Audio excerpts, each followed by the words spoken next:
এবার ইরান প্রসঙ্গ। ওমান সাগরে যুক্তরাষ্ট্রের একটি জব্দ করার চেষ্টা ব্যর্থ করে দিয়ে হরমুজ প্রণালী হয়ে নিরাপদে গন্তব্যে পৌঁছেছে ইরানের একটি পণ্যবাহী জাহাজ। চালবাহী ওই জাহাজটিকে মার্কিন বাহিনীর হাত থেকে রক্ষা করতে এবং এর নিরাপদ চলাচল নিশ্চিত করতে সরাসরি পাহারার দায়িত্ব পালন করে ইরানের ইসলামী বিপ্লবী গার্ড বাহিনী নৌ ইউনিট।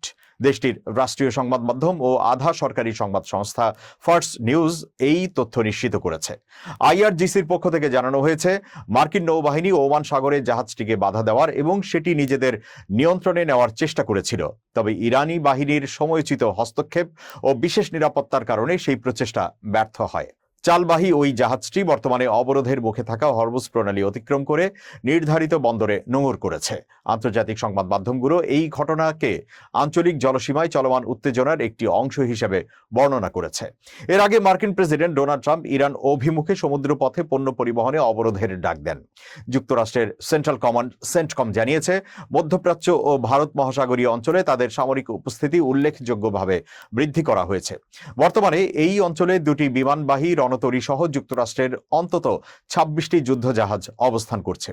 এছাড়া সেন্টকমের তথ্য মতে আরও একটি বিমানবাহী রণতরী ইউএসএস জর্জ এইচ.ডব্লিউ. বুশ বর্তমানে মধ্যপ্রাচ্যের দিকে এগিয়ে আসছে এবং এরই মধ্যে তাদের দায়িত্বপূর্ণ এলাকায় প্রবেশ করেছে।